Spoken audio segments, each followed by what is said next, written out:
파트 2. 결혼은 성장이다. 진실한 사랑은 그때부터 시작이다. 남편들아, 아내 사랑하기를 그리스도께서 교회를 사랑하시고 그 교회를 위하여 자신을 주심같이 하라. 이는 곧 물로 씻어 말씀으로 깨끗하게 하사 거룩하게 하시고. 에베소서 5장 25절에서 26절 말씀. 스탠리 하워바스의 이야기를 다시 한번 곱씹어보자. 우리는 절대로 결혼 상대를 속속들이 알 수 없다. 그렇다고 생각할 뿐이다. 처음엔 자신의 판단이 확실하다고 믿을지 모르지만 그 마음이 변하는 데까지는 오랜 시간이 걸리지 않는다. 세상 만사가 대부분 그렇듯 결혼도 일단 시작하고 나면 더 이상 전에 알던 그 사람이 아닌 법이다. 중요한 것은 더불어 살게 된 낯선 상대를 사랑하고 보살피는 법을 배우는 일이다. 오랜 세월 결혼 생활을 해온 이들이라면 하워바스의 현실적인 지적에 공감할 것이다. 결혼은 인간을 변화시킨다. 자녀의 출생 역시 우리를 변화시킨다. 직업이나 직장을 바꾸는 일도 우리를 변화시킨다. 나이도 사람을 바꿔놓는다. 설상가상으로 결혼은 오랫동안 내재되어 있었지만 자신도 몰랐던 내면의 특성들을 배우자 앞에서 적나라하게 드러내는 주요 무대가 된다. 대부분의 사람들은 사랑에 빠지는 경험을 하면서 결혼 생활에 들어간다. 사랑의 감정이 최고조에 이르렀을 때는 절정의 행복감을 맛보기도 한다. 결혼 카운슬러이면서 저술가인 게리 체프먼은 이처럼 사랑에 빠지는 상태, 흔히들 몇 달에서 2년 정도 지속된다고 믿는다.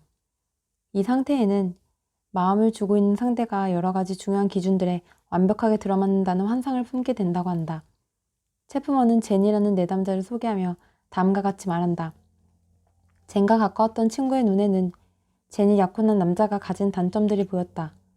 가끔은 그것을 어떻게 젠에게 말해야 할지 고민스러웠지만 정작 젠은 귀담아 들으려 하지 않았다. 젠의 어머니 역시 딸이 결혼하려는 젊은이가 도무지 안정된 직업을 가질 것 같지 않다는 걱정을 떨쳐버리지 못했지만 차마 티를 내지 못하고 라이언의 계획이 무엇인지 애둘러 묻기만 했다. 체프먼은 당시의 상황을 계속 설명한다. 물론 우리가 순진하기만 한 건 아닙니다. 머리로는 서로 다르다는 걸 알고 있어요. 하지만 어떤 합의점에, 그것도 빠른 시간 안에 도달하리라 확신합니다.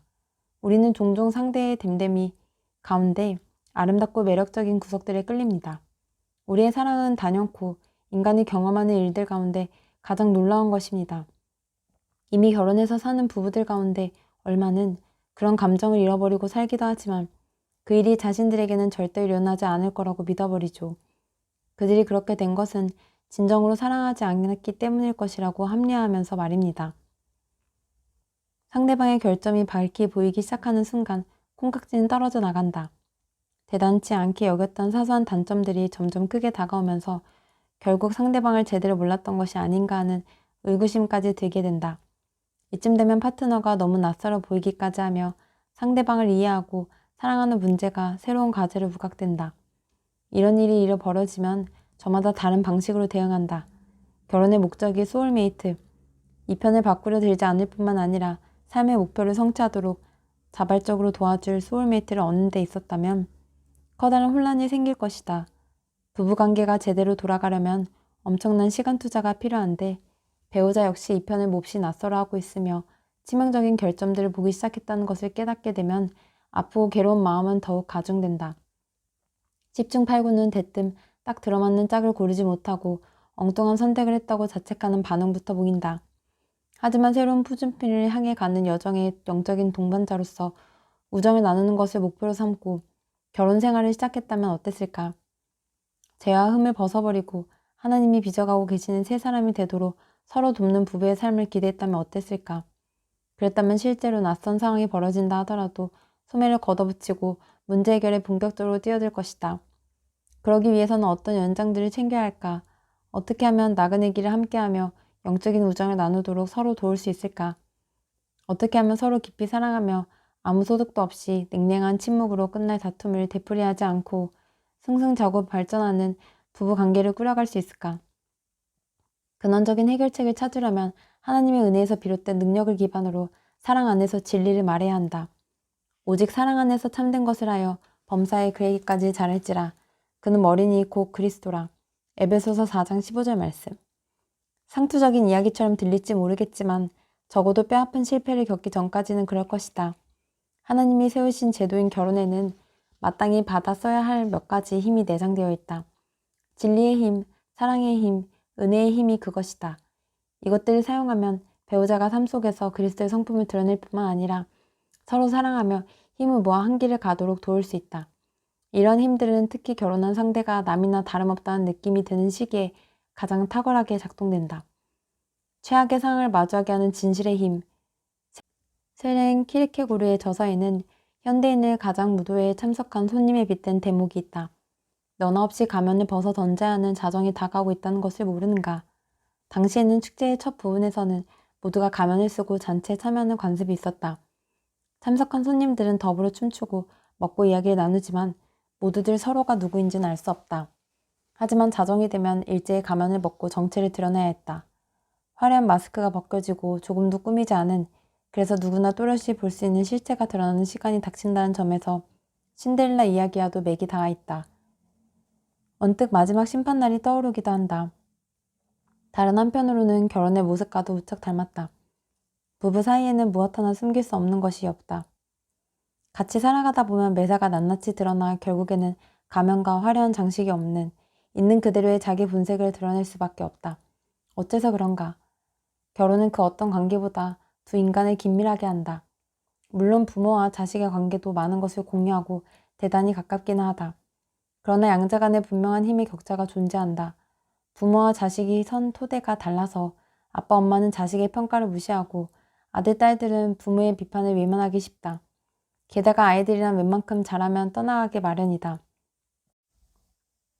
또한 결혼은 동거보다 훨씬 견고하다. 빠져나갈 길이 거의 없다 싶을 정도다. 결혼하지 않고 함께 사는 이들도 서로 가깝기는 하지만 양쪽 모두 결혼관계에서 요구할 수 있는 권리들을 서로에게 주장할 수는 없다는 점을 잘 알고 있다. 동거 커플들은 사회적으로든 경제적으로든 법적으로든 삶 전체를 아우르지는 못한다. 따라서 파트너의 주장에 동의할 수 없으면 상대적으로 사소한 문제를 가지고도 관계를 청산할 수 있다. 반면 결혼한 부부의 통합된 삶은 두 인간 사이에 형성될 수 있는 가장 가깝고 탄탄한 관계다. 상대방을 가까이 보고 깊이 알 뿐만 아니라 어쩔 수 없이 서로의 결정과 죄까지 끌어안고 처리해 나가야 한다는 뜻이다. 당신은 어쩌면 겁이 많아서 매사에 근심이 앞서는 사람일 수 있다. 또는 늘 당당하고 자기 주장이 강해서 이기적인 성향을 보일 수도 있다. 융통성이 없어서 뜻대로 되지 않으면 씨 삐치는 성향일 수도 있다. 거치고 사나워서 다들 두려워만 하고 사랑하지 않는 사람일 수도 있다. 제대로 훈련을 받지 못해서 도통 미더한 구석이 없으며 무질서할 수도 있고 산만하고 무신경하며 다른 이들과 어울리는 법을 모르는 둔감한 사람일 수도 있다. 남들을 비판하고 판단하기 좋아할 뿐만 아니라 스스로에 대한 평가도 박하기 짝이 없는 완벽주의적인 성향일 수도 있고 조급하고 신경질적인 성향이어서 원한을 품거나 이성을 잃고 쉽게 화를 내는 사람일 수도 있다. 지나치게 독립적이어서 남의 일에 끼어들지 않을 뿐 아니라 여럿이 뜻을 모아 결정하는 것을 못하고 도와달라고 부탁하는 것을 주기보다 싫어하는 사람일 수도 있다. 또는 사랑받고자 하는 욕구가 너무 커서 진실을 은폐하거나 비밀을 지키지 못하거나 두루두루 잘 보이려고 열심히 일만 하는 부류의 사람일 수도 있다. 아니면 검소하지만 동시에 인색해서 자신의 정당한 필요를 돌보지 않고 남들에게도 야박하다는 소리를 들을 수도 있다. 이처럼 우리 내면에 간직되어 있는 은밀한 결함들을 상대방은 진즉부터 알고 있었다. 함께 사는 부모나 동기들은 말할 것도 없고 기숙사 룸메이트나 친구들도 단점들을 살며시 파악하고 있다. 하지만 정작 당사자는 지적을 받을 때마다 한쪽으로 치우쳤다느니 잘못 봤다느니 하며 무시하거나 앞으로 고치도록 노력해보겠다는 모호한 약속들로 비판의 무게를 줄이려 한다. 그럼에도 불구하고 반발은 조금도 수그러들지 않고 이쪽 역시 문제의 심각성을 인정하지 않는다. 이 편의 결점이 배우자에게처럼 그들에게도 항상 동일한 문제를 일으키는 것이 아니기 때문이다. 대개는 우리가 가진 성격적인 결함이 주변 사람들에게는 가벼운 피해를 주는 것으로 끝나지만 결혼해서 함께 사는 남편이나 아내에게는 커다란 문제를 야기한다. 가령 원한을 품고 좀처럼 풀 줄 모르는 기질을 가진 사람이 있다고 하자. 그의 성향은 친구들 사이에선 조금 문제가 되는 정도지만 결혼 생활에서는 관계의 생명을 앗아갈 수도 있다. 함께 사는 배우자만큼 파트너를 통해 큰 어려움을 겪거나 상처를 입는 사람은 아무도 없다. 어디가 잘못되었는지 누구보다도 잘 알 뿐 아니라 예리할 정도로 정확하게 인식하기 때문이다. 혼인 예배를 인도할 때마다 나는 종종 다리에 빗대어 이런 측면을 설명하곤 한다. 시내를 가로지르는 낡은 다리가 있는데 교량 어딘가에 쉬 드러나지 않는 구조적인 문제가 있다고 해보자. 그것은 아주 가까이서 자세히 살피면 모를까. 언뜻 봐서는 무엇이 문제인지조차 알 수 없는 머리카락처럼 간단한 균열일 수도 있다. 그런데 그 위로 10톤짜리 대형 트럭이 지나다닌다면 어떻게 되겠는가? 묵직한 트럭이 주는 하중 때문에 그 균열은 점점 더 커지게 될 것이다. 결혼을 하고 나면 남편과 아내는 커다란 트럭을 몰고 상대방의 마음을 오간다. 그러면 치명적인 흠들이 고스란히 노출된다. 배우자가 결함을 만들어낸 것이 아니다. 우리는 종종 배우자를 향해 왜 살살 약을 올려서 나를 화나게 해 라고 항변하지만 그것은 사실이 아니다. 다만 우리 내면에 깔려있던 문제가 수면 위로 올라왔을 따름이다. 그렇지만 그것이 나쁜 일은 아니다. 자신이 완벽에 가깝다는 착각에 빠져 산다면 어떻게 영광스러운 모습으로 변모해 갈 수 있겠는가. 2002년 나는 정기 검진 과정에서 갑상선 암 판정을 받았다. 주치의가 우연히 목에서 조그만 암덩어리를 찾아낸 것이다. 암 제거 수술은 물론이고 후속 치료를 받으며 무척 두렵고 고통스러웠지만 의사가 그 종양을 찾지 못했다면 좋았을 텐데 너무 작아서 그냥 지나쳤다면 이렇게 힘들고 골치 아픈 일들을 피할 수 있었을 텐데라고 바랐던 적은 단 한 번도 없었다. 힘들고 골치 아픈 일들을 모면한 결과가 궁극적으로는 아직 작고 전이되지 않은 상태에서 발견되어 치료되는 것과는 비교할 수 없을 만큼 훨씬 더 힘들고 골치 아플 것이 확실하기 때문이다. 결혼을 서로 성장하도록 돕는 관계로 만들어가는 첫 걸음은 그 안에 내재된 속성들을 인정하고 받아들이는 것이다. 결혼은 본질적으로 진실의 힘, 즉 스스로의 실체를 사실 그대로 드러내는 힘을 가지고 있다. 배우자의 예리하고 폭넓은 비판 앞에선 누구든지 기가 질리게 마련이다. 혹시 짝을 잘못 고른 것이 아닌가 하는 생각이 드는 것은 또 무리는 아니다. 하지만 마음의 죄를 폭로하는 최종적인 주제는 배우자가 아니라 결혼 그 자체임을 알아야 한다. 결혼은 자기 자신과 대면하게 한다. 마주하고 싶지 않은 자아상을 들이대고 목덜미를 잡아채서 똑바로 보지 않고는 견딜 수 없게 하는 것이 결혼이다. 맥 빠지는 소리처럼 들릴지 모르겠지만 이것은 진정으로 자유롭게 되는 과정이기도 하다. 카운슬러들은 인간을 속박하는 것은 스스로 깨닫지 못한 약점뿐이라고 말한다.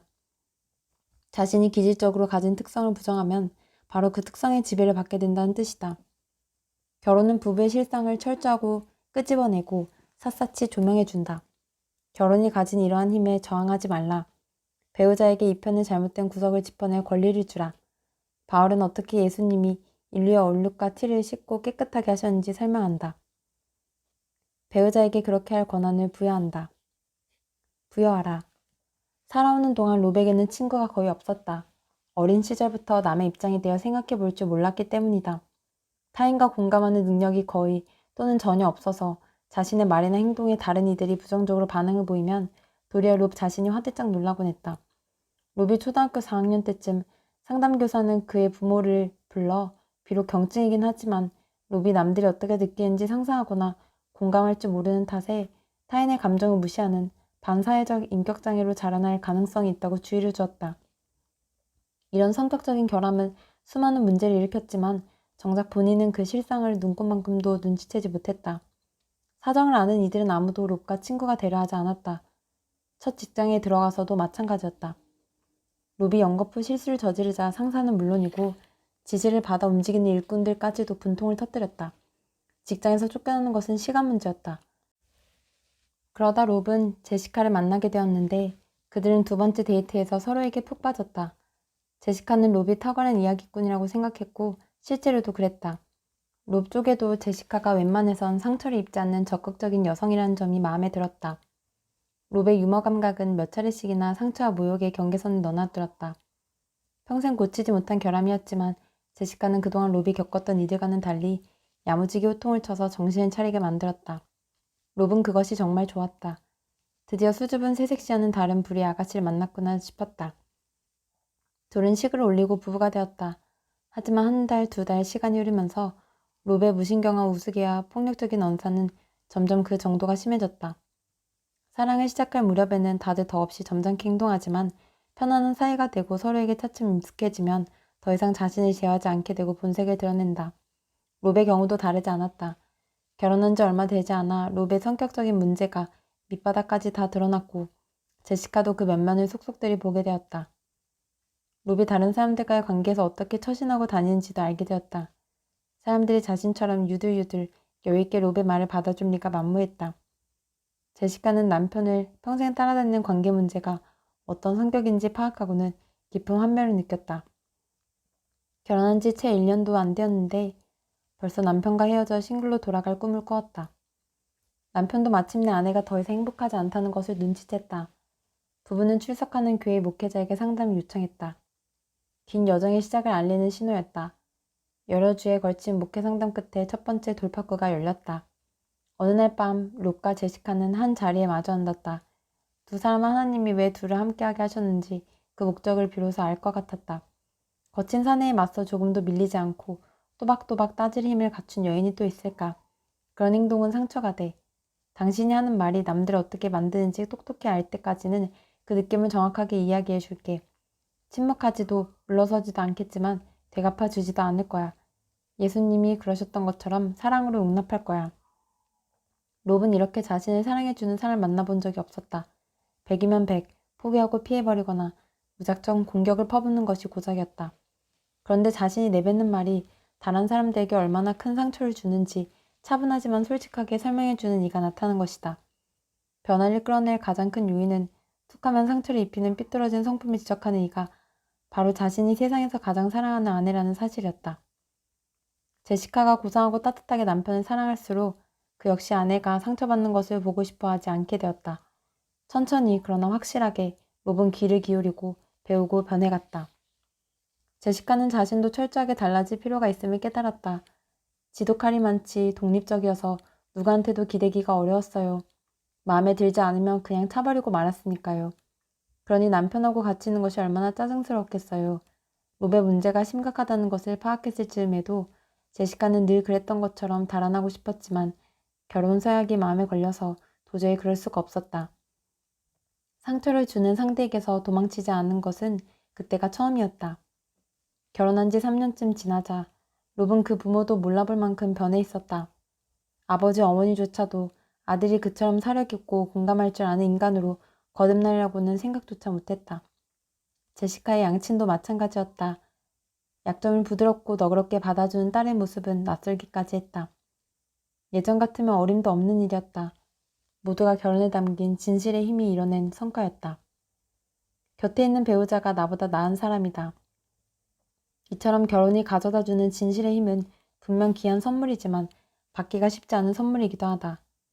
배우자의 이런저런 결점이 계속 눈에 들어오고 이것저것이 잘못이란 지적을 자주 들으면 감정이 상하기 때문이다. 신랑 신부는 광산에서 갓 캐낸 원석과 같아서 배우자 속에 박힌 황금을 보고 결혼하지만 불순물에 더 눈이 가게 된다. 시간이 지날수록 거룩한 영광의 빛 가운데 태어 없어야 할 찌꺼기에 해당하는 태도와 인성 또는 죄에 물든 습관이 눈에 들어온다. 이런 흠들은 영구적인 것이 아니지만 우리 마음을 광범위하게 장악하고 가끔 커다란 문제를 일으키며 쉽게 제거되지도 않는다. 그럼에도 불구하고 불순물과 순금을 구별하는 법을 배우면 큰 도움이 된다. 당신은 항상 그런 식이지 정말 싫어라고 투덜거리는 대신 그 미운 모습들이 진짜도 영원한 것도 아님을 기억하라.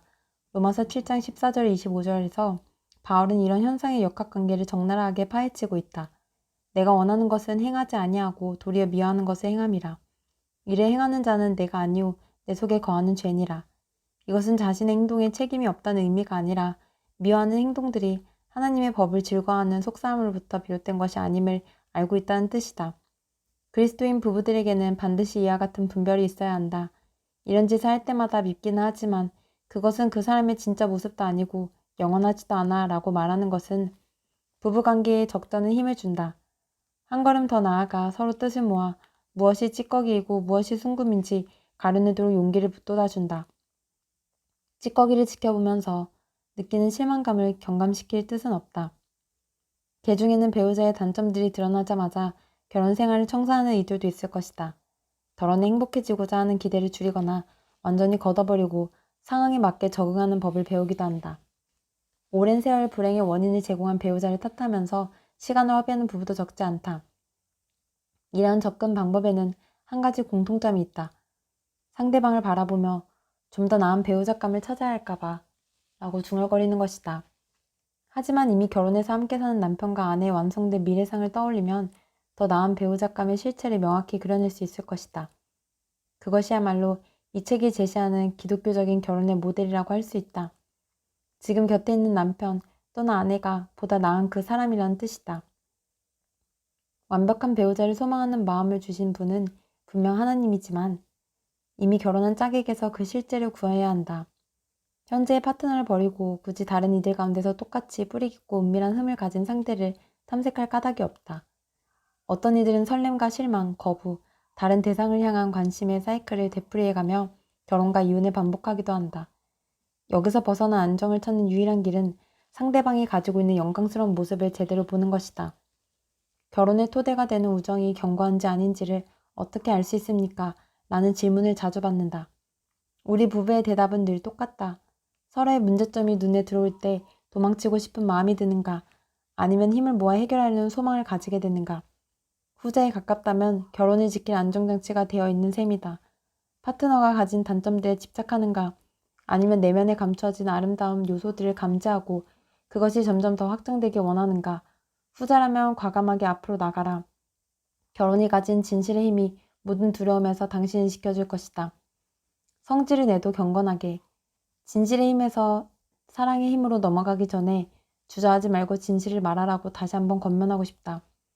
캐시는 감정적으로 분노를 폭발시키지 않고 상대가 알아들 때까지 끊임없이 요점을 되풀이해 강조한다.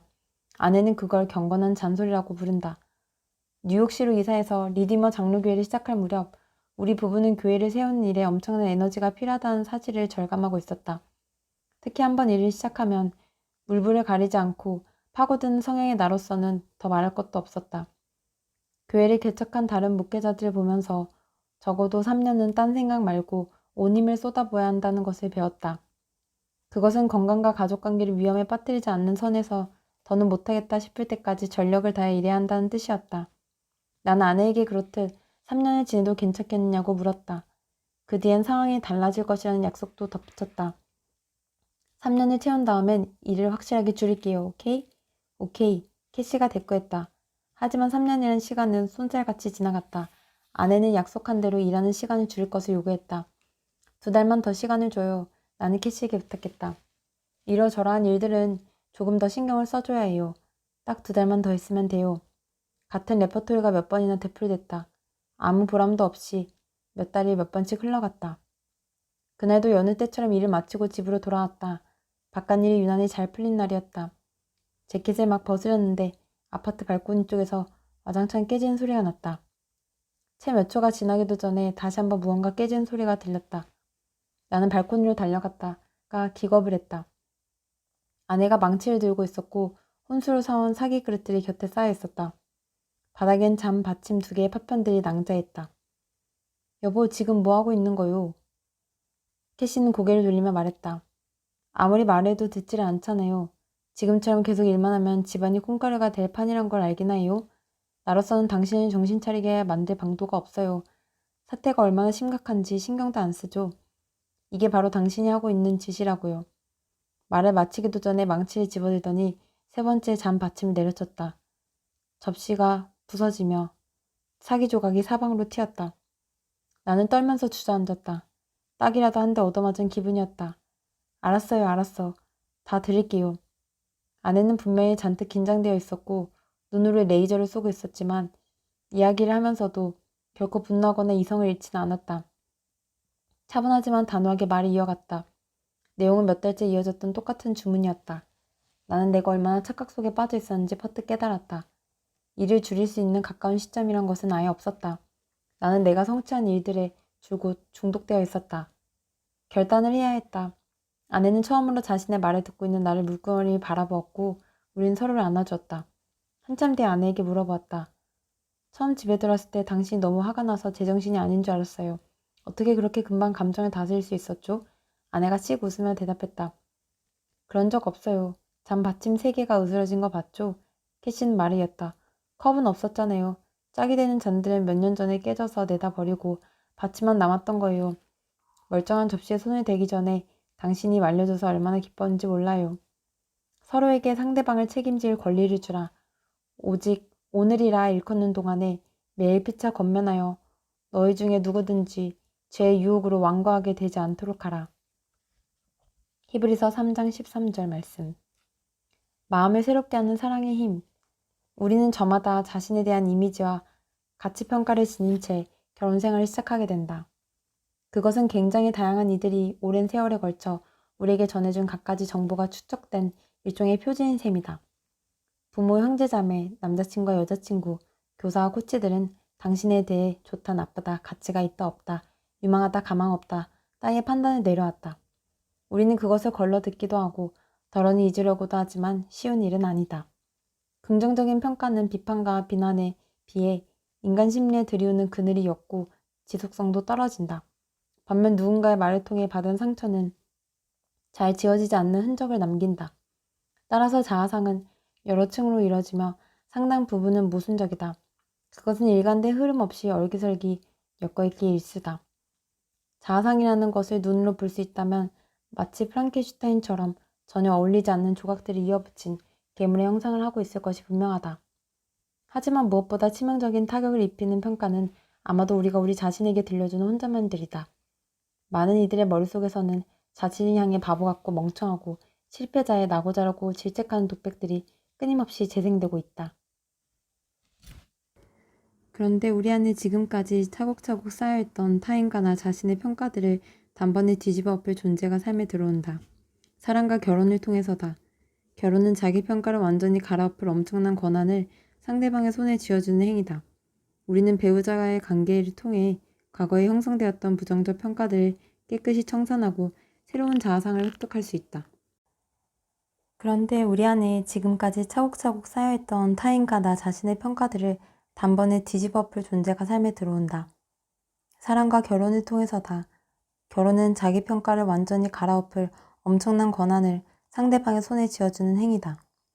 우리는 배우자의 관계를 통해 과거에 형성되었던 부정적 평가들을 깨끗이 청산하고 새로운 자아상을 획득할 수 있다. 남편 또는 아내의 사랑과 지지에는 깊고 깊은 상처들을 치유하는 힘이 있다. 어째서 그럴까? 한 예로 세상 모든 사람이 추하다고 해도 배우자만 예쁘다고 해주면 정말 예쁘다고 여겨지는 것처럼 배우자를 통해 새로운 평가가 주어지기 때문이다. 성경 구절을 흉내내자면 마음이 혹 우리를 책망할 일이 있어도 배우자는 우리 마음보다 크다. 나는 결혼하기 전까지 스스로 남자답다고 생각해 본 적이 없었다. 옷을 좀 잘 입었고 행진이 있을 때마다 밴드에서 트럼펫을 불었으며 고등학교 내내 보이스카우트로 활동한 공부벌레였을 따름이다. 다 좋은 일이긴 하지만 어느 면으로든 멋지거나 마초처럼 보인다고 말하긴 어려웠다. 그리고 특히 고등학교 때는 멋지지 못하다는 이유로 종종 놀림이나 따돌림을 당했다. 그러나 캐시는 그런 나를 빛나는 갑옷을 입은 기사처럼 봐주었다. 온 세상이 날 클라크 켄트라 여길지라도 자신만큼은 속 입은 푸른 셔츠를 보고 있노라고 늘 그리고 계속 얘기하게 해주었다. 조그만 일이라도 용기를 날려치면 어김없이 금방 알아보고 칭찬해 주었다. 세월이 흐르면서 차츰차츰 그 말들은 내 속에 쌓여갔다. 캐시에게 난 슈퍼맨이다. 다름 아닌 아내의 평가가 사나이라는 의식을 심어준 것이다. 결혼은 두 인간의 삶을 통합시키고 최대한 긴밀하게 연결시켜주므로 배우자의 긍정적인 평가는 최고의 신뢰도를 갖게 해준다. 간단히 인사만 하고 지내는 이가 다가와서 목사님만큼 친절한 사람은 지금껏 본 적이 없습니다 라고 이야기한다면 칭찬을 받았다는 느낌에 틀림없이 기분이 좋아질 것이다. 하지만 그 말이 나의 마음에 얼마나 깊숙이 배어들겠는가. 모르긴 해도 깊은 데까지는 미치지 못할 것이다. 내 마음 한 구석에서 고마운 말이긴 하지만 저 사람이 날 알면 얼마나 알겠어 라는 소리가 들려오기 때문이다. 하지만 오랫동안 함께 살아온 아내가 어느 날 당신만큼 친절한 사람을 본 적이 없어요 라고 말해준다면 그 말은 나의 내면 깊숙이 파고들 것이다. 그런 지지는 한없이 위로가 된다. 나를 누구보다 잘 알고 있는 아내에게서 나온 말이기 때문이다. 숱한 시간이 흘러서 배우자를 향한 사랑과 존경이 더더욱 깊어진 뒤에는 그러한 지지와 격려 하나하나가 더 큰 힘과 위안이 된다. 반지의 제왕 두 개의 탑에 나오는 샘 겜지의 말 맞다나 칭송받을 만한 자격이 있는 이의 칭찬은 최고의 상급이다. 더없이 존경하는 대상으로부터 지극한 존경을 받는 것은 세상 무엇과도 비교할 수 없을 만큼 소중한 일이다. 우주를 다스리는 하나님의 사랑을 입었다는 사실을 알기만 해도 우리는 누구나 세상 누구도 소유하지 못한 든든한 기초 위에 서게 되는데, 이 또한 같은 원리로 설명할 수 있다. 우리에게는 그리스도를 통해 보여주신 하나님의 사랑을 절절히 깨달아가는 것 자체가 더없이 큰 상급이다. 하지만 에덴 동산의 아담을 잊어서도 안 된다. 그는 비록 하나님과 완벽한 교제를 누리고 있었지만 관계적인 본성 때문에 인간의 사랑을 갈망할 수밖에 없었다. 배우자의 사랑과 그리스도의 사랑은 그리스도인의 삶 가운데 한데 어울려 강력한 상호작용을 일으킨다. 결혼 가운데 드러나는 사랑의 치유력은 거룩한 자녀들 속에서 예수님이 드러내시는 치유 역사의 축소판이다. 하나님은 그리스도 안에서 주님을 좇는 백성들을 의롭고 거룩하며 아름답게 부신다. 세상은 우리의 잘못을 들추지만 하나님이 베풀어 주시는 사랑은 그 죄를 다 덮고도 남으며 끝없이 이어진다. 이처럼 예수님은 한 사람 한 사람에 대해 세상이 무슨 소리를 하든지 다 가려주실 능력을 가지셨다. 그리스도인은 결혼 생활을 통해 그 원리를 축소판으로 살아내는 셈이다. 더러는 남편과 아내가 예수님의 사랑을 정확하게 보여주기도 한다. 남편이나 아내의 지지가 예수님의 사랑과 똑 닮아서 그리스도 안에서 누리는 자비를 한층 온전하게 믿고 받아들이도록 마음을 움직이도록 한다.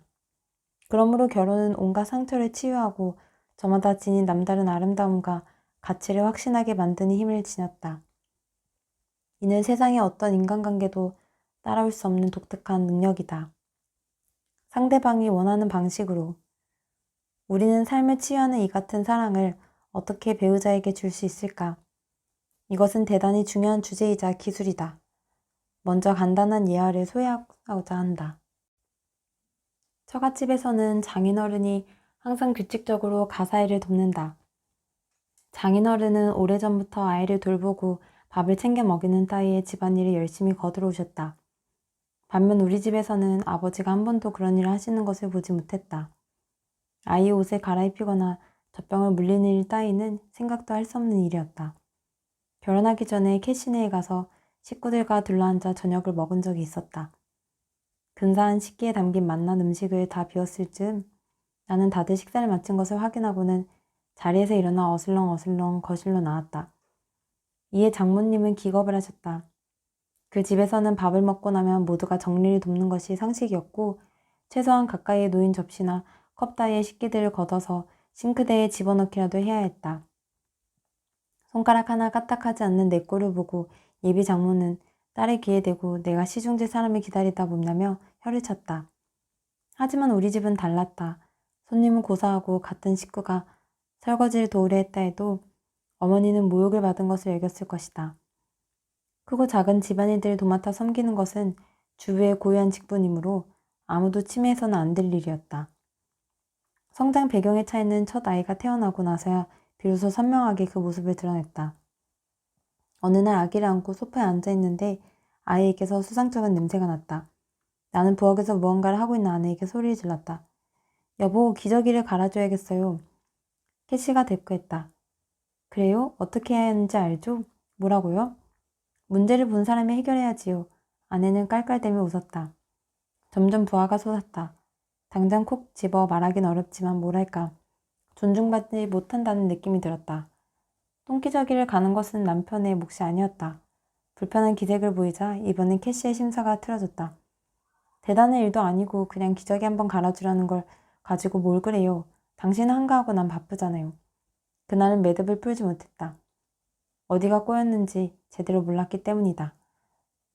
넓게는 육아 전반, 좁게는 냄새나고 더러운 기저귀를 가는 일은 그 뒤로도 오랫동안 마음속 가장 낮은 자리에 깔려있는 역학관계를 꿰뚫어 보기 전까지 줄곧 부부싸움의 씨앗이 되었다.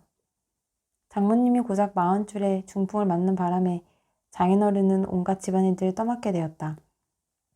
아버지는 밖에 나가 돈을 벌고 어머니는 집안 살림을 꾸리는 것이 일반적이던 어른들 세대로서는 대단히 이례적인 일이었다. 장모님은 그 점을 무척 고마워하며 남편이 보여준 사랑과 겸손을 깊이 존경한다. 캐시는 너희 아빠가 날 얼마나 사랑하는지 이걸 보면 알 수 있어. 자질구레한 일들을 다 해주고 너희들까지 보살펴 주자니 나는 엄마의 칭송을 귀에 못입아기도록 들으며 자랐다.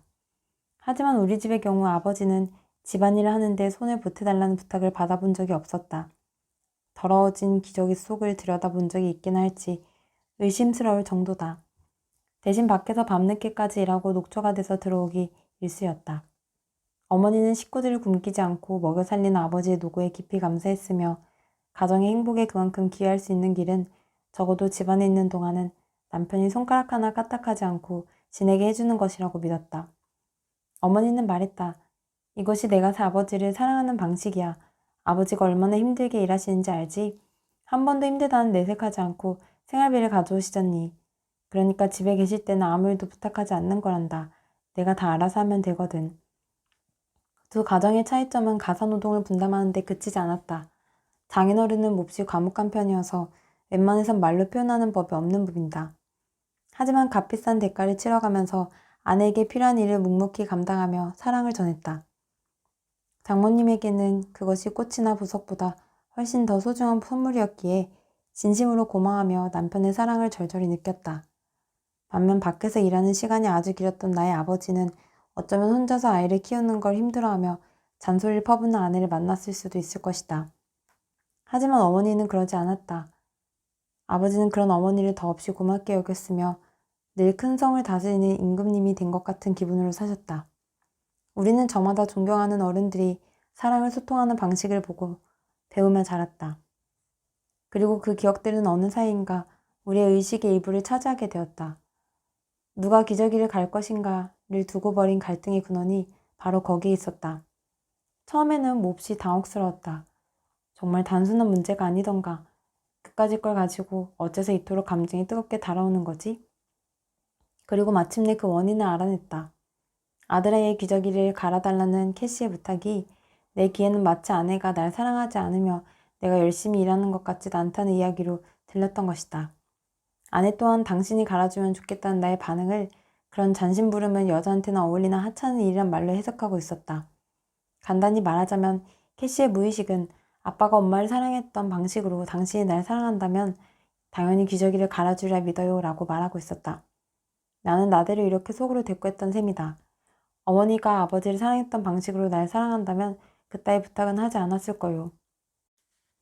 그래서 어떻게 되었을까? 우리는 일이 어떻게 돌아가고 있는지 깨달았다.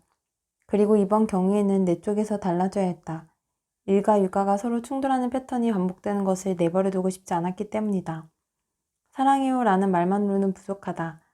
자신에게 익숙한 방식으로 배우자를 사랑하는 태도 또한 충분하지 않다. 만약 당신이 누군가에게 10만 원을 주고 싶다면 그것을 전하는 방법은 무수히 많다. 현금으로 줄 수도 있고 수표라든지 금부치 또는 그만한 값이 나가는 물건으로 전할 수도 있다. 여러 가지 종류의 화폐가 가능하다. 그러므로 물어야 한다. 어떤 방식으로 10만 원을 받고 싶으세요? 이와 같은 방식으로 우리는 배우자가 정서적으로 가장 소중하고 효과적이라고 믿는 방식으로 사랑하는 법을 배울 필요가 있다. 남편 또는 아내의 삶에 결혼이 가진 재생력과 치유력을 공급할 방도는 오로지 그게 뿐이다. 상대방이 원하는 사랑의 언어로 알아. 우리가 종종 사랑의 화폐라고 부르는 말은 흔히들 사랑의 언어라고 사용되기도 한다. 이것은 대단히 유용한 비유다. 영어를 모르는 이에게 영어로 사랑을 고백해봐야 그 뜻이 전해질 리 없듯이 우리는 상대방이 알아들을 수 있는 방식으로 사랑을 전해야 한다. 그렇지 않으면 상대방에게 전달이 되지 않는다. 무선 통신에 빗대어 설명하자면 발신자가 일정한 주파수로 신호를 내보내어 받는 쪽이 열어놓은 채널과 다르면 수신이 되지 않는 이치다. 결혼 생활도 마찬가지다. 남편은 섹시하고 로맨틱한 주파수로 사랑합니다 라는 메시지를 날리지만 아내는 전혀 다른 채널을 열어놓고 있을지도 모른다. 아내가 속상했던 일을 털어놓고 하소연하는데 남편이 귀 기울여 듣지 않을 뿐 아니라 조급하게 마루를 자르고 성급한 충고를 늘어놓는다면 아내의 불평이 터져나올 것이 뻔하다. 날 사랑하기는 해요. 남편도 억울하다는 듯 응수한다. 보면 몰라? 어째서 이렇게 어긋나는 것일까? 남편이 엉뚱한 채널로 아내에게 사랑을 전하고 있기 때문이다. 결혼 생활을 하면서 서로 쉴 새 없이 사랑의 신호를 보내지만 제대로 접수되지 않는 까닭이 여기에 있다. 사랑을 표현하는 데는 여러 가지 경로가 있다.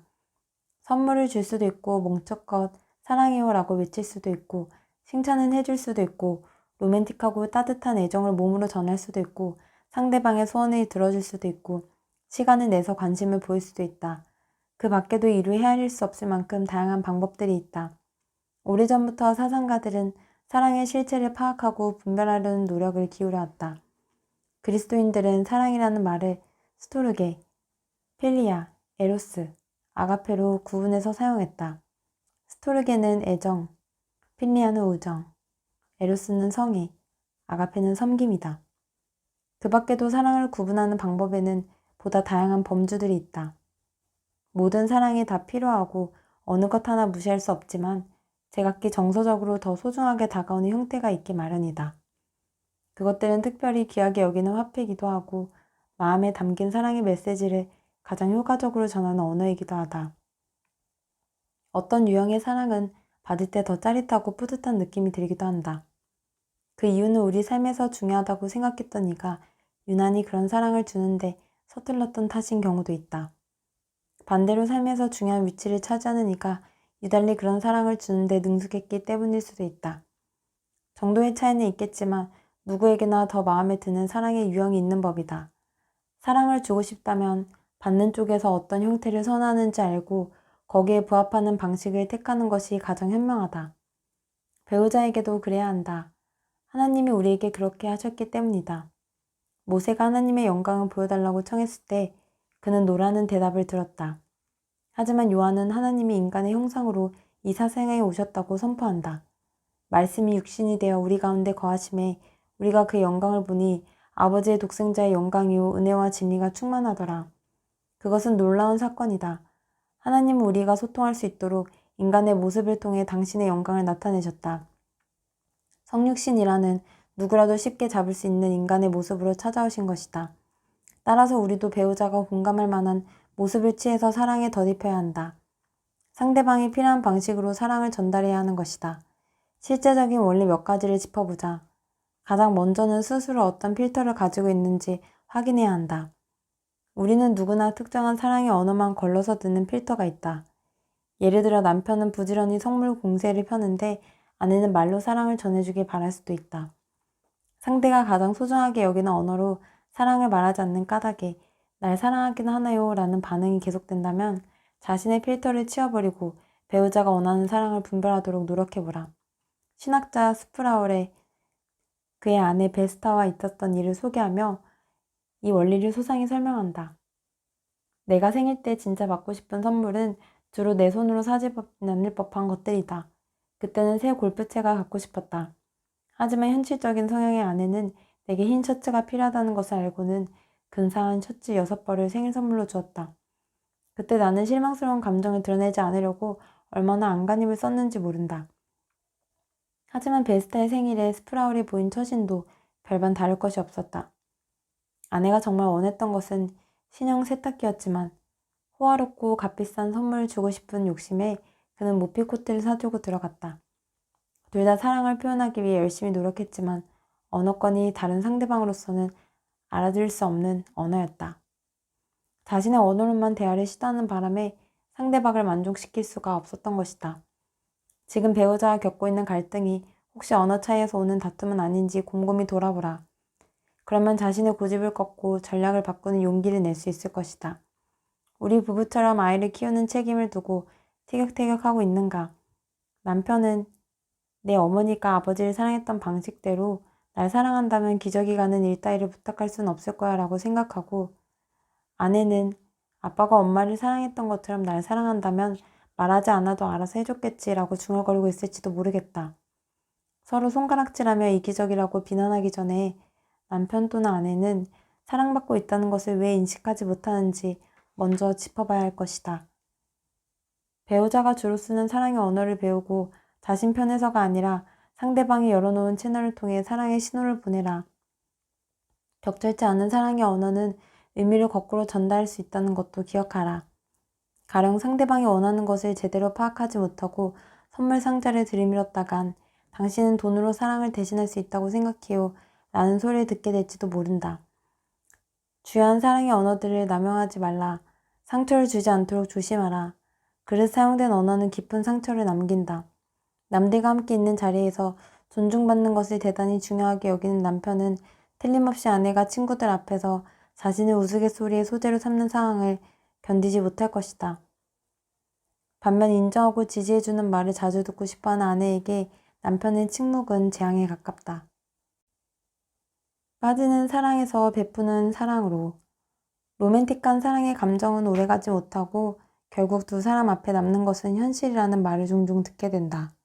그렇다면 그런 상태가 되었을 때 어떻게 의지를 가지고 오랜 세월 변함없이 배우자를 사랑하는 단계로 도약할 수 있을까? 작가인 게리 체프먼은 직접 상담한 어느 부부의 사례를 들어 이 질문에 대한 슬기로운 답을 제시한다. 베키는 카운슬러를 찾아 눈물을 쏟으며 남편 브렌트가 자신을 떠나려 한다고 하소연했다. 나중에는 남편도 아내의 청을 어기지 못하고 상담소를 찾아왔는데 브렌트의 이야기는 한결같았다. 아내를 더 이상 사랑하지 않습니다. 이렇게 상처를 주며 사는 건 싫어요. 냉정하게 들릴지 모르겠지만 이제 베키를 봐도 아무런 감정이 일어나지 않습니다. 이들은 처음에 푹 빠지다시피 서로를 사랑했었다. 하지만 결혼하고 몇 달이 지나자 상대방의 결점들이 보이기 시작했고 감정은 차갑게 식어버렸다. 브렌트의 경우에는 식단 못해 완전히 사라져버렸다. 결혼이고 뭐고 다 때려치우면 좋겠다는 생각뿐이라고 했다. 지난 몇 달 동안 다른 여자와 사랑을 나누었던 사실도 털어놓았다.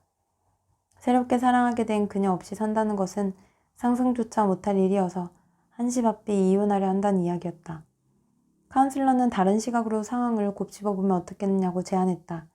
그는 대부분의 커플들이 사랑의 눈금이 최고를 가리키는 상태에서 결혼 생활을 시작한다는 점을 지적했다. 이때는 배우자가 곁에 있기만 해도 사랑받고 있다는 느낌이 든다.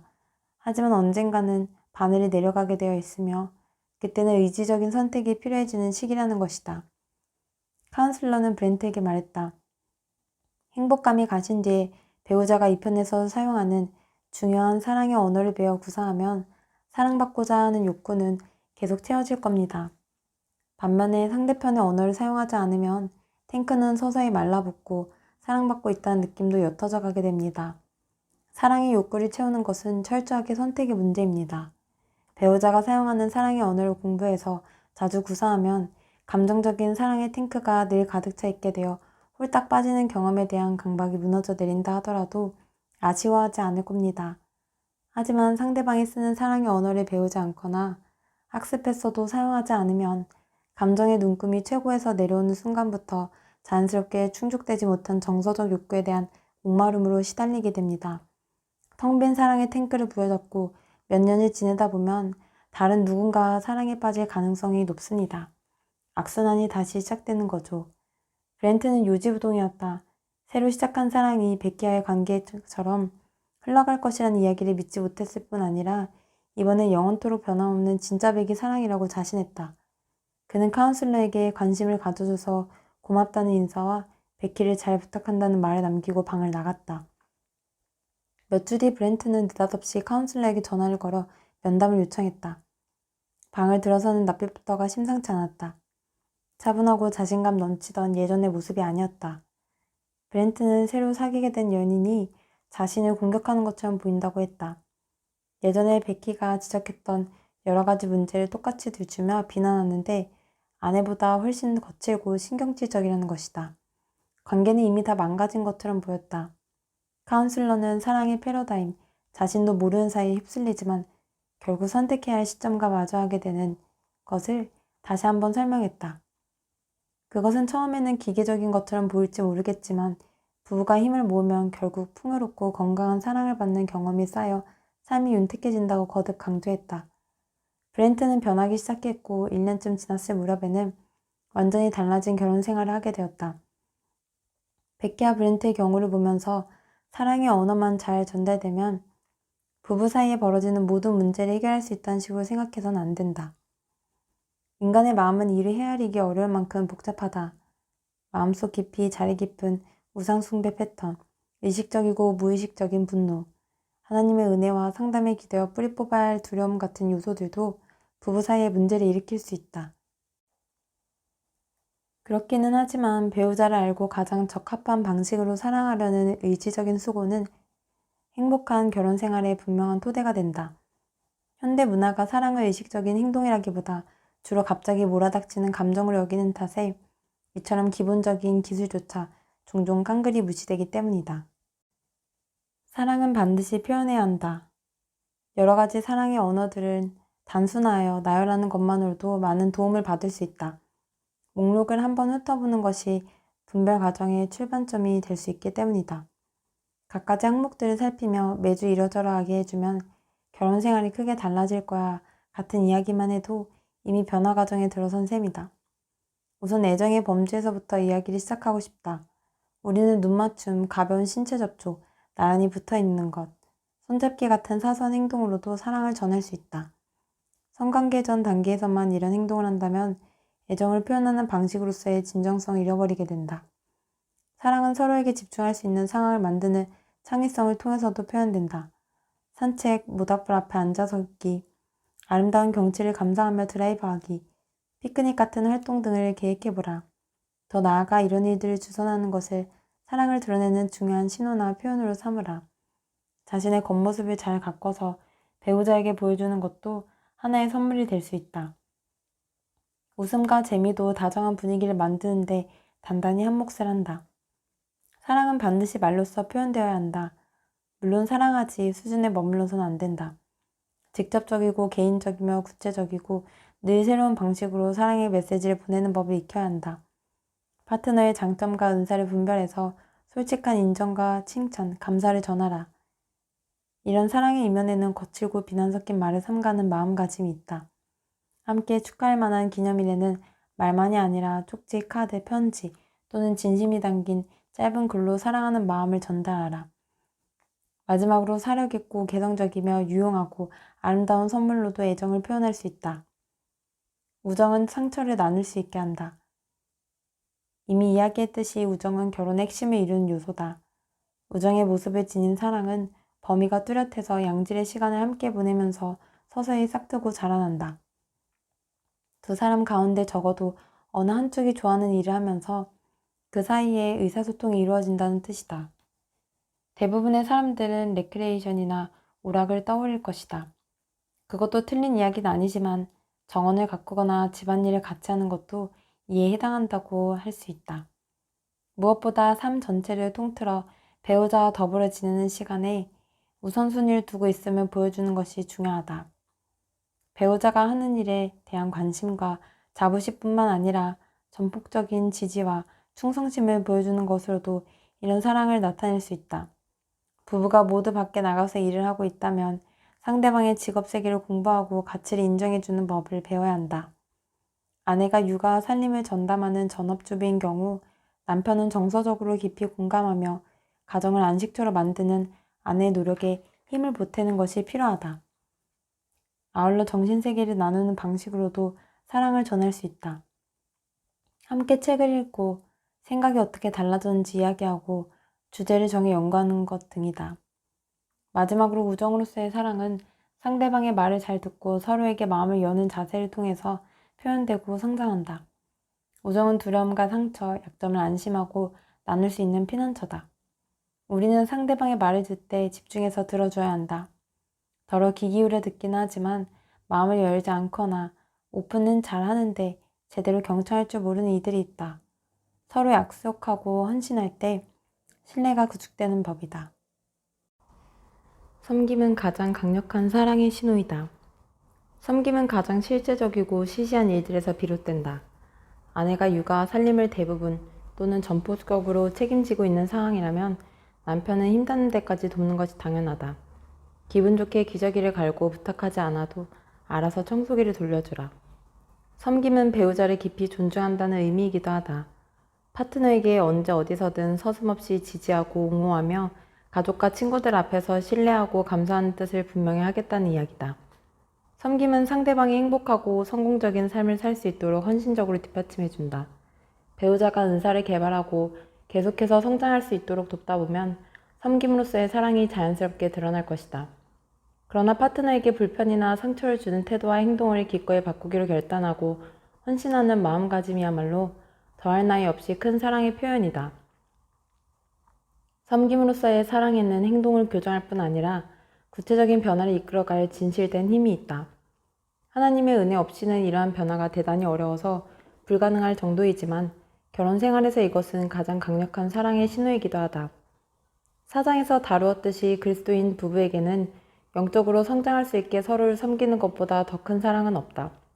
배우자를 격려해서 교회나 그리스도인 공동체의 활동에 적극적으로 참여할 수 있도록 해야 하며 함께 성경을 공부하거나 기독교 서적을 읽는 노력도 필요하다. 함께 기도하는 것도 섬김의 한 부분이다. 수세기 동안 그리스도인들은 가족들과 더불어 날마다 다양한 형식의 기도를 드렸다. 매일 서로를 위해 드리는 간구는 여러 면에서 다른 언어들을 한데 묶는 특별한 사랑의 언어다. 파트너를 향한 따뜻한 애정과 투명성을 갖췄음을 보여주는 지표이기도 하다. 날마다 또는 자주 이런 기도를 드리면 부부 사이에 하나님의 사랑과 서로를 향한 사랑이 가득하게 될 것이다. 몇 가지 항목들을 소개했지만 그 밖에도 사랑의 언어는 무수히 많다. 배우자의 정서적인 필요에 따라 길든 짧든 개인적인 시간을 갖도록 배려하는 것도 한 방법이 될 수도 있을 것이다. 배우자에게 쉬어갈 여유를 주어야 한다는 데는 재론의 여지가 없지만 저만의 시간을 갖거나 다른 일에 관심을 쏟을 여유와 기간은 사람마다 다 다를 수밖에 없다.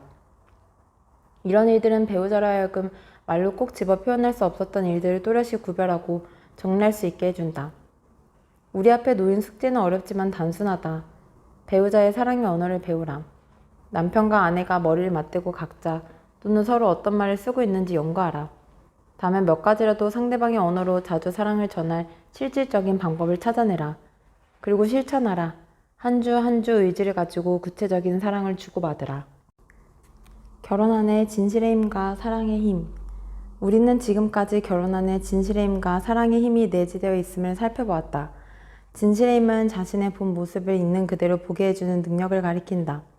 그리고 사랑의 힘은 자아상을 재편하고 과거를 청산하며 깊고 깊은 상처를 치유하는 결혼의 작용을 말한다. 모든 사람이 못생겼다고 해도 배우자가 예쁘다고 하면 우리는 정말 자신이 예쁘다고 생각하게 된다.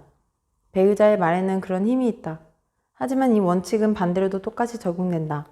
모두가 아름답다고 말해도 남편이나 아내가 밉다고 하면 정말 자신이 미운 사람이라는 느낌이 드는 것이다. 이처럼 배우자의 의견은 무시무시한 무기가 될 수 있다. 부부는 서로의 가슴에 치명상을 입힐 힘을 가지고 있다. 남편 또는 아내가 휘두르는 칼날은 무엇과도 비교할 수 없이 예리하여 배우자에게 깊은 상처를 남긴다.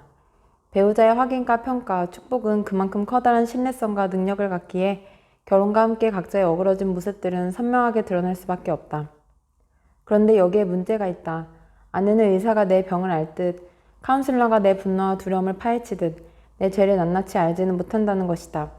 그저 자신에게 자주 저지르는 죄만 알고 있을 따름이다. 본인에게 무신경한 것을 보고 둔하다는 것을 알고 본인에게 이기적인 것을 보고 이기적임을 알 뿐이다. 결혼이 갖는 커다란 문제가 여기에 있다. 이 편의 마음을 한 손에 쥐고 있으며 이 편이 그토록 절실하게 원하는 인정과 지지를 보내줄 수 있는 지구상에 단 한 사람이 유감스럽게도 이 편의 죄 때문에 깊은 상처를 입을 수 있다는 것이다. 배우자로부터 난생처럼 심각한 비난을 받으면 우리는 진실의 힘을 사용한다. 당신이 얼마나 멍청하고 어리석으며 이기적인지 아느냐고 대받쳐 준다. 몇 차례 그러다 보면 놀랍게도 그런 비난이 상대를 산산조각 낼 수 있음을 감지하게 되고 다음부터는 더 거칠고 모욕적인 말로 공격을 퍼붓는다. 알다시피 그런 공방전이 끝나고 나면 남는 것은 타담한 운동화 두 짝밖에 없다. 이와 같이 사랑과 지지의 힘을 가진 부부가 애정을 제한한 상태에서 쏟아붓는 공격적인 말은 무용할 뿐이며 오히려 파탄을 부르게 된다.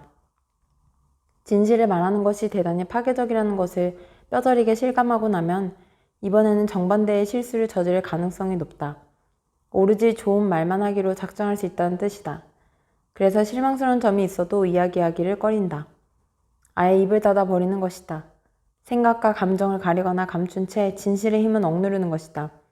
그렇게 되면 두 사람의 결혼 생활을 통해 영적으로 성장할 엄청난 잠재력을 잃고 만다.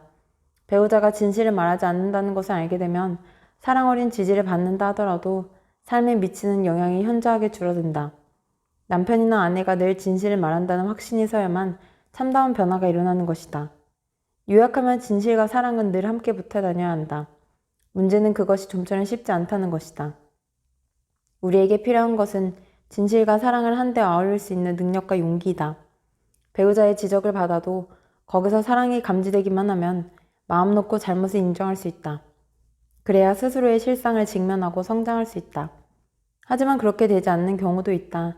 배우자의 결점이 눈에 들어오면 화가 솟구치기 때문에 사랑을 실어 진실을 말하기가 너무도 힘들어지는 것이다. 은혜의 힘, 화해. 사랑이 빠진 진실은 부부가 하나 되는 일의 회방뿐이며 진실이 결여된 사랑은 하나라는 환상을 갖게 하지만 사실상 성장으로 가는 길목을 가로막는 장애가 된다. 해법은 은혜뿐이다. 예수님의 은혜를 경험해야 용서와 회개라는 결혼 생활에 필수적인 두 가지 기술을 자연스럽게 체득하게 된다. 잘 뉘우치고 잘 용서해야만 진실과 사랑을 한데 묶을 수 있는 것이다. 신학교에서 몇 년 동안 우리와 함께 공부했던 아벤 잉겔스는 결혼을 잔에 담긴 보석에 빗대어 설명했다.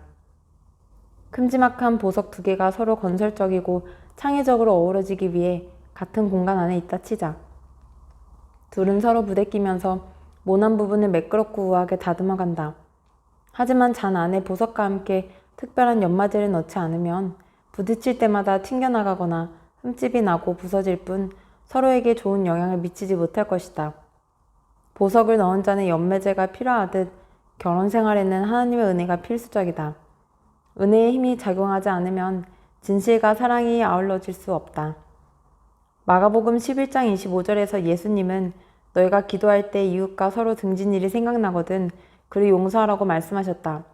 물론 아무하고도 부딪히지 말아야 하는 것은 아니다. 맞서야 할 일이 있으면 맞서야 한다. 주님은 마태복음 18장에서 형제가 죄를 짓거든 가서 그 잘못을 이야기해 주라고 하셨다.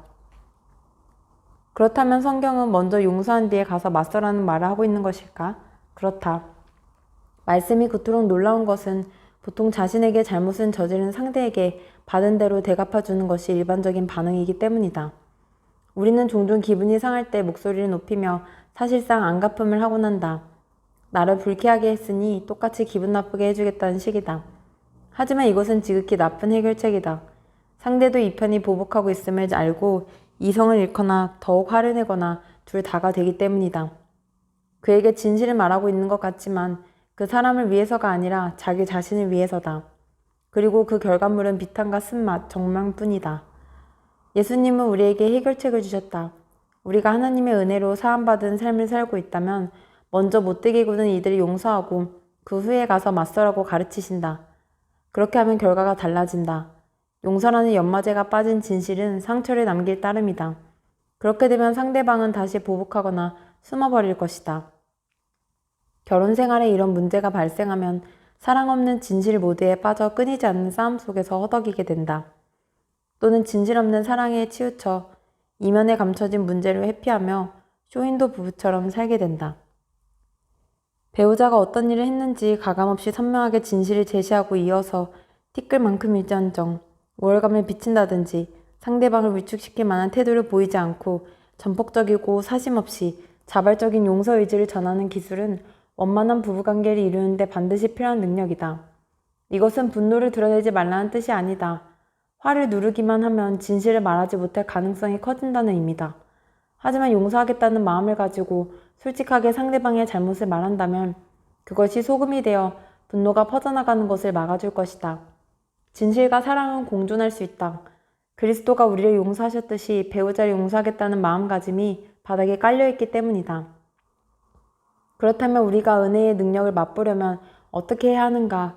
우선 겸손해야 한다. 우리가 종종 다른 사람을 용서하기가 힘든 이유는 마음 한구석에 나라면 절대로 그런 짓을 하지 않았을 거야 라는 생각이 조금이나마 깃들어 있기 때문이다. 이처럼 내가 상대방보다 낫다는 생각을 버리지 못하는 한 용서는 불가능에 가까우릴 만치 힘들게 된다. 우월감과 업신여기는 마음이 생기면 진실이 사랑을 집어삼켜버린다. 그래서 상대방을 비난하고 멸시하는데 열을 올리게 되고 미워하는 감정도 그만큼 커지게 된다. 그러나 사랑으로 진실을 말하려면 겸손에 더해 정서적인 부요도 갖춰야 한다. 내면에 가득한 기쁨과 자신감이 뒷받침되어야 한다는 의미다. 스스로에게 만족하지 못하고 늘 자기 혐오감과 씨름하고 있다면 배우자를 즐겁게 해주는데 지나치게 큰 비중을 둘 수도 있다. 상대방의 비위를 건드리고 싶지 않아서 잘못을 지적하거나 자신이 얼마나 큰 상처를 받고 있는지 설명할 줄 모르고 먼저 용서할 엄두조차 내지 못하는 것이다. 원망이 가득하지만 열어보일 힘이 없으니 한사코 숨길 수밖에 없는 것이다. 이처럼 항상 지지할 뿐 반대를 표현하지 못하게 되면 사랑의 진실을 집어삼키고 만다. 삶의 변화를 가져오고 삶을 통합하며 진실의 힘과 사랑의 힘을 둘이 행사하기 위해서는 철저한 겸손과 아울러 넘치는 기쁨과 확신이 있어야 한다. 세상 어디에서 그것을 구할 수 있을까? 정답은 세상 밖에서 구해야 한다. 외적인 도움 없이 인간의 본성만 가지고는 두 힘을 조화롭게 구사할 길이 없다. 하나님의 은혜를 맛본 경험이 없으면 스스로 성공했다고 믿는 이들은 자부심에 가득해서 겸손할 줄 모르고 실패한 삶을 살았다고 여기는 이들은 겸손하긴 해도 자신감과 희열을 느끼지 못한다. 하지만 복음은 우리를 바꿔서 우리가 더 이상 세상에서 이룬 일들이나 행위로 자신을 평가하지 않고 은혜로 새롭게 된 자신을 보게 해준다. 인간은 태생적으로 죄성을 가진 존재이며 실수가 많은 피조물이다. 하지만 예수님은 한 사람 한 사람을 위해 목숨을 내놓으셨다. 우주를 다스리시는 주님이 죽기까지 우리를 사랑하신 것이다. 이처럼 복음은 인간을 바닥까지 낮아지게 하는 동시에 하늘 높이 솟구치게 한다. 너나 없이 죄인이지만 그리스도가 온전히 사랑하고 용납해 주셨기 때문이다. 이 은혜의 힘을 얻으려면 스스로 빚어내는 것이 아니라 풍성하게 받아서 되비춰 줄 수밖에 없다. 무사람들을 위해 십자가에 달려 돌아가시면서 자신을 죽이려는 이들의 죄를 용서해 주시는 예수님을 바라보면 그 사랑이 너무나 압도적이어서 감히 살아낼 꿈조차 꿀 수 없다. 하지만 나를 위해 십자가에 달려 돌아가시면서 나를 용서하시고 내 죄를 멀리 치워버리신 예수님을 주목한다면 상황은 달라진다. 하나님의 독생자가 나를 위해 하신 일을 알고 그 환희와 자유를 맛보고 나면 배우자에게도 똑같은 사랑을 베풀 힘이 생길 수 있다. 은혜의 힘을 행사할 정서적인 겸손과 부요를 얻게 되는 것이다. 배우자가 영광스러운 존재가 되도록 도우라. 결혼은 한 인간의 실상에 관한 진실을 고스란히 보여주는 독특한 힘을 가졌다. 아울러 사랑에 기대어 과거를 청산하고 자아상을 치유하는 특별한 능력도 가지고 있다. 뿐만 아니라 하나님이 예수 그리스도를 통해 베푸신 놀라운 은혜를 깨닫게 하는 기이한 힘도 있다. 바울은 에베소서 5장에서 예수님이 큰 값을 치르시고 우리를 아름답게 하셨으므로 우리도 다른 이들에게 마땅히 그러해야 한다고 가르친다. 우리의 죄가 예수님께 입히는 상처는 배우자의 죄가 우리에게 입히는 상처와는 비교할 수 없을 정도다. 남편 또는 아내가 자신을 십자가에 못 박는 것 같은 느낌이 드는가? 우리 또한 죄를 짓고 실제로 그리스도를 십자가에 못 박았지만 끝내 용서를 받았다. 옛날 옛적 러시아에 황제의 총애를 받는 장군이 있었는데 불행하게도 부상을 당해 죽어가고 있었다. 황제 차르는 임종을 앞둔 장군에게 어린 아들을 한 점 부족함이 없도록 키워주겠다고 다짐했다. 마침내 장군이 세상을 떠나자 황제는 약속을 지켰다. 장군의 아들에게 근사한 집을 주고 최고의 교육을 받게 했다. 청년이 된 아들은 장교가 되어 군대에 들어갔다. 하지만 그는 도박에 빠지게 되었고 빚이 늘어나자 부대의 공금에도 손을 대기 시작했다. 어느 날 밤 막사에 앉아 장부를 뒤적이던 청년은 자신의 횡령 사실이 들통나기 직전이란 것을 깨닫게 되었다. 더는 회계 담당자의 눈을 피할 수가 없었다. 그는 술을 잔뜩 들이마시고 스스로 목숨을 끊을 채비를 했다. 권총을 곁에 두고 술을 몇 모금 더 들이켰다. 마지막 잔을 들이키고 나면 용기를 내서 방아쇠를 당길 참이었다. 하지만 그 전에 술기운을 못 이기고 테이블 위에 엎어지고 말았다. 그날 밤 황제는 평범한 병사로 변장을 하고 부대와 전선을 두루 돌아보러 나갔다. 차르는 병사들의 사기를 확인하고 애로사항이 없는지 알아보기 위해 평소에도 자주 그렇게 순찰을 다니곤 했다. 막사로 들어선 황제는 수양 아들이나 다름없는 청년이 고꾸라져 있는 것을 보았다. 차르는 청년의 몸에 깔린 장부를 읽어보고는 그가 무슨 짓을 했는지 또 무슨 짓을 하려고 했는지 곧 알아챘다. 1시간쯤 뒤 젊은이는 잠에서 깨어났다. 권총은 없어지고 손에는 난데없는 편지 한 통이 지어져 있었다. 놀랍게도 그것은 보증서였다. 장부의 차액은 나 차르가 황실의 개인 재정으로 모두 메어주기로 약속하노라. 말미에는 황제의 어인까지 찍혀 있었다. 그는 청년이 저지른 잘못을 낱낱이 알았지만 그 모든 것을 용서하고 탕감해 주었다. 우리의 마음을 상하게 만든 배우자에게 당신의 잘못을 다 알아요. 하지만 용서하고 덮겠어요. 예수님이 내 죄를 덮어주셨기 때문이죠. 라고 말할 수 있는 근거가 여기에 있다. 우주의 주인이신 하나님은 인간의 옷을 입고 이 세상에 오셔서 각 사람의 마음을 살피시고 극악한 죄를 남김없이 확인하셨다. 그것은 그리스도에게 추상적인 문제가 아니었다.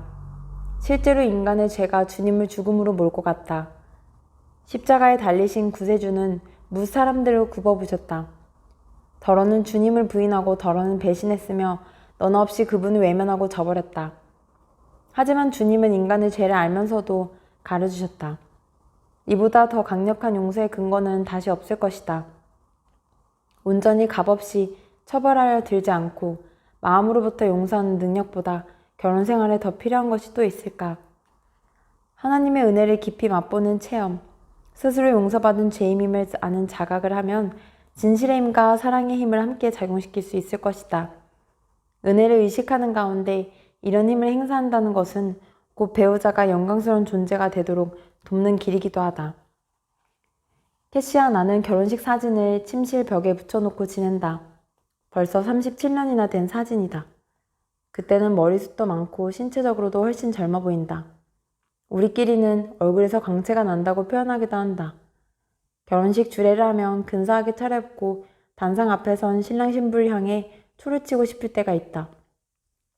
멋지군요. 하지만 지금부터는 줄곧 내리막이어서 다시는 오늘처럼 빛나 보일 수 없을 겁니다. 하지만 배우자와 더불어 서로의 삶 가운데 임하신 하나님의 은혜에 기대어 진실의 힘과 사랑의 힘을 행사하는 부부에겐 사실이 아니다. 영적인 동반자와 함께 하나님의 파트너가 되어 새로운 피조물을 향해 가는 여정에 충실하다면 양상은 전혀 달라진다. 세월이 흐를수록 주님의 눈으로 배우자를 바라보며 마치 잘 깎고 다듬어 세팅한 다이아몬드를 보듯 아름다움을 보게 될 것이다. 그러므로 우리가 낙심하지 아니하노니 우리의 겉사람은 낡아지나 우리의 속사람은 날로 새로워지도다. 우리가 잠시 받는 환난에 경한 것이 지극히 크고 영원한 영광에 중한 것을 우리에게 이루게 함이니 우리가 주목하는 것은 보이는 것이 아니오 보이지 않는 것이니 보이는 것은 잠깐이오 보이지 않는 것은 영원함이라. 고린도후서 4장 16절에서 18절 말씀. 신령한 눈으로 배우자를 바라본다는 것은 곧 그 안에 계신 하나님의 지극히 일부분이나 마나 파악한다는 것이다. 세상의 무사람들은 주름투성이 노인네들을 치부할지 몰라도 예수님이 베푸신 은혜 가운데서 결혼의 힘을 활용하는 주인공들은 갈수록 영적으로 아름다워지는 모습을 보게 될 것이다. 서로 어여쁜 옷을 입히고 깨끗이 씻기고 화려하게 치장해주는 셈이다. 그리고 언젠가는 하나님이 우리 가운데서 이루신 것들을 온 우주가 함께 바라보게 될 것이다. 결혼식 날 신랑 신부가 서로에게 해야 할 이야기는 이것이다. 참 근사하군요. 오늘처럼 언젠가는 하나님 앞에 아름다운 모습으로 서게 될 거예요. 그때는 이런 옷들이 다 누더기처럼 보이겠죠?